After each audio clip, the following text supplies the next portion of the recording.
Hi hello నమస్తే welcome to Priya talks. అందరూ బాగున్నారా అండి? అందరూ బాగుండాలి, అందులో మనం ఉండాలి. ఈరోజు మన వీడియో నాకు వచ్చినది చిన్నవి ఏవో క్రాఫ్ట్ చేశానండి. చాలా సింపుల్గా అన్నీ ఇంట్లో ఉన్న వాటితోనండి. ఏవి ఎక్స్ట్రాగా ఏమీ కొని తేలేదు. వేస్ట్గా పడేసే వాటితోనే కొన్ని వాల్కి హ్యాంగ్ చేసుకునేలాగా చేసుకున్నాను. ఏవో నాకు తోచిన ఐడియాస్తో అవి మీకు చూపిస్తానండి. ఇది ఒక పప్పులు అవి అమ్మే వ్యాపారిలాగా చేశాను అనమాట. మన ఇంట్లో ఉన్న మినపప్పు, శనగపప్పు, కందిపప్పు, పెసరపప్పు వాటితోనే మూటల్లాగా డ్రా చేసి మధ్యలో ఒక వ్యాపారిలాగా ఆయన్ని బొమ్మ గీసి అవి ఫెవికోల్తో అంటించుకున్నానండి. ఇవన్నీ చేసేప్పుడు వీడియో తీద్దాం అనుకున్నానండి, కానీ నాకు వీలు కాలేదు. ఇదేమో పొంగల్ చేశానండి. ఇది ఈ కింద అంటించినవన్నీ బియ్యం అనమాట. పైవేమొచ్చి టిష్యూ పేపర్స్. ఇవి పెద్ద ఫ్లవర్స్, మొన్న టిష్యూ పేపర్స్ చేసినప్పుడు ఫ్లవర్స్ చూపించాను కదండి ఆ వీడియోలో. అలా 3 ఫ్లవర్స్ చేసి దాన్ని చిన్న ఫ్లవర్ వాజ్లాగా అతికించుకున్నాను. అలానే ఇది ట్రీ అనమాట. ఇది కూడా టిష్యూ పేపర్స్తోనే. ఇది ఫెవికాల్ వేసి కిందన ఎంసిల్ కానీ ఫెవికిల్ కానీ అతికించుకొని మనకి ఏ షేప్లో కావాలంటే ఆ షేప్లో టిష్యూ పేపర్ని, ఒక్కో పేపర్ని చిన్న చిన్న ముక్కలుగా కట్ చేసి దానికి టూత్ పిక్ ఉంటుంది కదండి, ఆ టూత్ పిక్తో గుచ్చితే మనకి ఏ షేప్ కావాలంటే ఆ షేప్లో వస్తాయి. ఇది కేక్ పైన ఉన్న అట్టతో చేశానండి. కేక్కి మనకి ఇస్తాడు కదా పైన బాక్స్, ఆ బాక్స్ ప్యాకింగ్ని ఉంచాను ఎప్పుడైనా ఏమైనా చేద్దామనేసి. అగోండి అలాగా వీటిని ఫిష్ మోడల్ లాగా కట్ చేసుకొని మన పిల్లలు యూస్ చేసినప్పుడు చిన్నప్పుడు, ఇప్పుడు పిల్లలకి ఇంకా క్రయన్స్ అవసరం లేదండి. ఫస్ట్ ఎల్కేజీ యూకేజీ చిన్నపిల్లలప్పుడు క్రయన్స్ ఉంటాయి కదా, అవి నా దగ్గర మిగిలిపోయినవి ఉన్నాయన్నమాట. ఆ క్రయన్స్తో నాకు నచ్చినవి ఏవే ఒక్కొక్క డిజైన్, ఒక్కొక్క కలర్ ఒక్కొక్కటి వేసేసాను. ఎక్స్ట్రాగా అయితే మనీ ఏం ఖర్చు పెట్టలేదండి. ఎక్స్ట్రాగా ఏం కూడా తీసుకురాలేదు. అన్నీ ఇంట్లో ఉన్న వాటితోనే ఇలా వాళ్ళకి డెకరేట్ చేసుకున్నాను ఇంటికి. ఇంకా ఇలా బోల్డ్ చేసుకోవచ్చండి మనకి.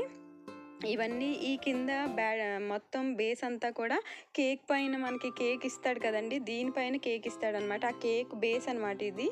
అవి ఉంచాను నేను. అవి రౌండ్గా స్క్వేర్గా ఉన్నవన్నీ ఎప్పుడైనా ఉపయోగపడతాయి కదా అని ఉంచి, ఇవి ఇంక ఇలా ఉంచి దాచి ఎందుకనేసి మొన్న ఇల్లు అంతా క్లీన్ చేసినప్పుడు ఇవి బయటపడ్డాయండి.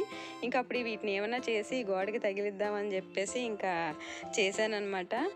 చిన్న చిన్న ఐడియాస్ అండి ఇవి. ఇలా మనసుకి నచ్చినట్టుగా చేసుకోవడం వల్ల మనకి ఎంత ఆనందంగా ఉంటుంది కదండి. మనం చూసుకున్నప్పుడల్లా ఇది నేనే చేశానా అనిపిస్తుంది ఒక్కోసారి. అంటే ఇంతకన్నా ఇంకా ఎక్కువ క్రియేటివిటీ ఉపయోగించి చేయొచ్చు, కానీ నాకు వచ్చిన ఐడియాలో నేను చేశాను. నచ్చితే మాత్రం తప్పకుండా ఒక లైక్ చేయండి, నాకు కొంచెం మోటివేషన్గా ఉంటుంది. ఈ ఫిషులు లాంటివండి, ఇందులో బోల్డ్ రకాలు చేసుకోవచ్చండి. అంటే దీపంలా చేయొచ్చు, నెక్స్ట్ ఏనుగులు చేయొచ్చు, కమలం పువ్వులా చేసి ఇలా మనకి ఏ మోడల్ కావాలంటే ఆ మోడల్, ఏమీ లేకపోతే ఒక ఫ్రూట్ మోడల్లో కూడా కట్ చేసి చక్కగా ఫస్ట్ పెద్దది, తర్వాత చిన్నది, అలా అలా అలా లైన్గా మీకు ఏ సైజులో కావాలంటే ఆ సైజులో కట్ చేసుకొని వెనకతల ఫెవికాల్తో ఒక థ్రెడ్ అతికించి దాన్ని కూడా హ్యాంగర్ లాగా యూస్ చేసుకోవచ్చండి. చాలా బాగుంటాయి ఇవి. చిన్న చిన్నవి చూడడానికి ఇలా కనిపిస్తుంది, కానీ మనం వాళ్ళకి అది హ్యాంగ్ చేసినప్పుడు ఎవరైనా వచ్చినప్పుడు ఇవి బాగున్నాయి, ఎవరు చేశారు అంటే మనమే చేసామంటే అబ్బా భలే చేసామంటారు చూసారు, అప్పుడు భలే ఆనందంగా ఉంటుందండి. నాకైతే మాత్రం చాలా హ్యాపీ అనిపిస్తుంది. ఎవరైనా సరే బాగా చేసావని అంటే మాత్రం ఎవరికైనా అంతే కదండి. బాగుంది, మనం చేసాం, మన చేతులతో మనం చేసినప్పుడు బాగుంది అని ఎవరైనా మెచ్చుకుంటే చాలా తృప్తిగా ఉంటుంది. అలానే ఎవరైనా మనం కూడా ఎవరు చేసిందైనా మనకి నచ్చితే వెంటనే చాలా బాగా చేసావు, చాలా బాగుంది అని చెప్పడం వల్ల ఎదుటి వ్యక్తులు కూడా చాలా హ్యాపీగా ఫీల్ అవుతారండి. అలానే నా వీడియోస్ నచ్చితే తప్పకుండా లైక్ చేయండి, షేర్ చేయండి, కామెంట్ చేయండి. నేను చేసిన ఈ క్రాఫ్ట్ నచ్చితే మాత్రం తప్పకుండా ఒక్కసారి కామెంట్ చేయండి ఎలా ఉందో. ఇదిగోండి నేను ఇలా వాల్కి హ్యాంగ్ చేసుకున్నాను. అంటే ఎక్కువ మేకులు కట్టకుండా ఉన్న మేకుల దగ్గరే నేను అలాగా హ్యాంగ్ చేసుకున్నాను అనమాట. నాకు ఇక్కడ కూడా ఖాళీగా ఉంది ప్లేసు, అందుకే ఇలా చేసుకున్నాను. ఇక్కడ కొంగలు పెట్టాను. ఈ ఫ్లవర్ వాస్ ఏమొచ్చి పైన చిన్న చిన్న మేకులు ఉన్నాయి అటుకి ఇటుకి, ఆ మేకులకి తగిలించాను. థ్యాంక్ యూ అండి, బాయ్.